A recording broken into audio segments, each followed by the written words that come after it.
Budget 2025, Finance Minister Nirmala Sitharaman announced an extension to the deadline for incorporation of startups by 5 years until the 1st of April 2030. What does this mean? Well, it means the time period for an entity to register as a business and as a startup in particular has got this extension, and registered startups will be eligible for 3-year tax holidays as well as be exempt from long-term capital gains tax and tax on investments for this extended time period. Experts believe this move will enhance cash flows and help profitability for startups in the initial years. To decode this move further, I am joined by Azeez Gupta, co-founder, Rocket Learning, and Sabina Dewan, President and Executive Director of JustJobs Network. Thank you both for your time and for joining us for this interaction.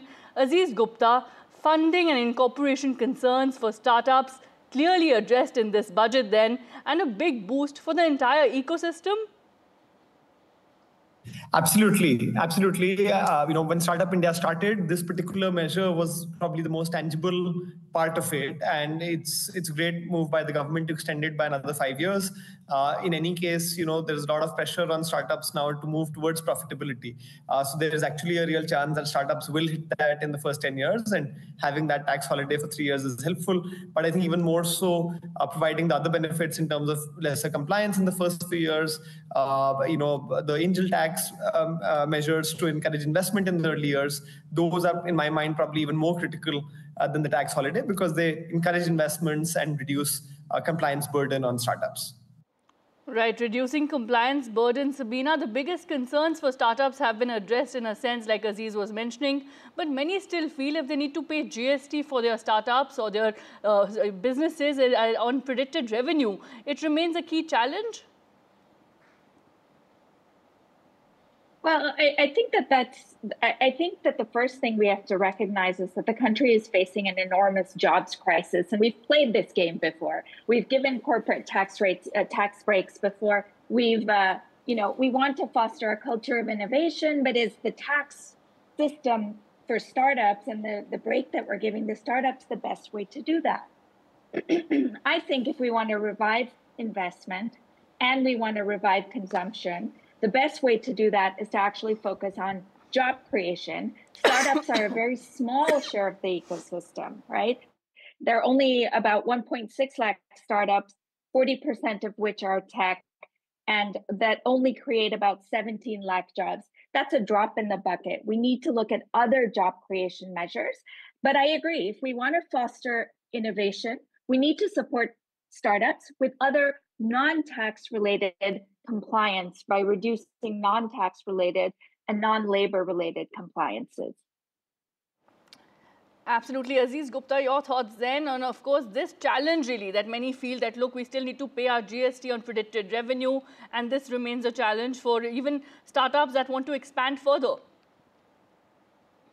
No, this challenge continues, and I think it's not helped by the fact that often there may be action by regulatory authorities on the tax front. There may be raids and checks, and those are obviously within the rights of those agencies to do, but it leads to a lot of uncertainty for companies. Another measure of that sort, GST is one thing, especially on projected revenue, right? Obviously nobody has any issues in paying GST on actual realized revenue.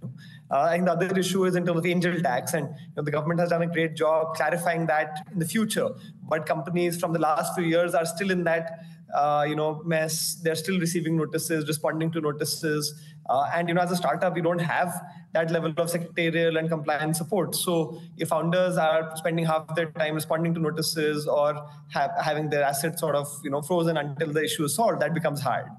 In fact, one of the steps I would urge is perhaps special sort of cells to deal with these sorts of issues, expedite appeals, and resolve these issues quickly, specifically for startups, which would be a great boon to new entrepreneurs who are wanting to focus on business and get support from the government on the compliance side.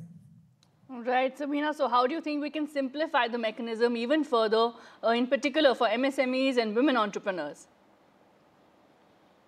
Well, I think exactly as the previous speaker just said, that we need to really look at simplifying other forms of non-labor, and I want to emphasize non-labor compliances, And the way to do this is not through the tax system, right? If a startup is profitable, what benefit is it having to the economy if you're just exempting those profits from taxation when they're already profitable, right? So we need to be actually looking at other mechanisms to support women entrepreneurs as well, but also the startup ecosystem in a way that doesn't stifle innovation, it fosters innovation.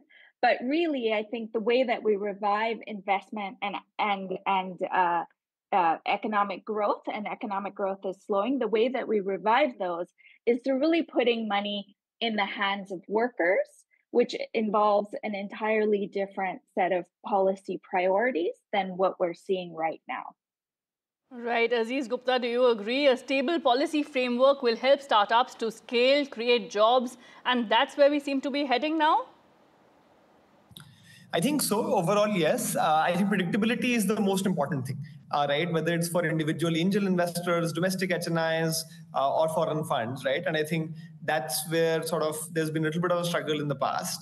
I think this government now and earlier has taken a lot of steps on that. So I think we're getting there. And of course, the consumption measures, the tax measures that have been announced in this budget are definitely going to be helpful to all businesses, but including startups. So I think all of that is there. But I think, overall, stable policy is great.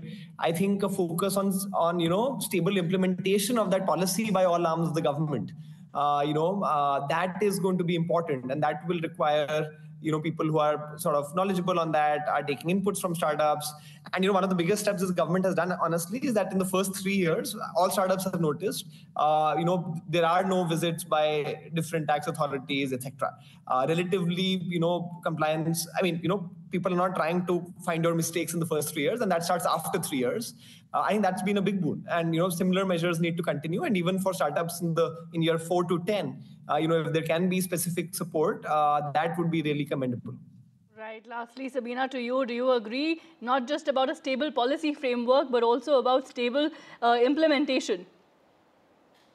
I absolutely agree with that. And I also agree with Azeez that the opacity in regulation is not good for business, and it's not good for workers or labor either, right? You need to have not just a stable policy framework, but a transparent and a predictable one. And that leads to better employment relationships within economies. It relates to, it helps and fosters better innovation and hopefully revives investment in a way that we need. But the message that I'd love for your listeners to leave with is that tax breaks for corporations and startups are not the best way if we want to revive economic growth and investment. We also need to prioritize good job creation and putting money back into the hands of actual workers and increase real wages and create more and better jobs. Thank you both so much for this insightful interaction. The focus really on stable and consistent policy framework as well as implementation, and the focus on job creation for startups.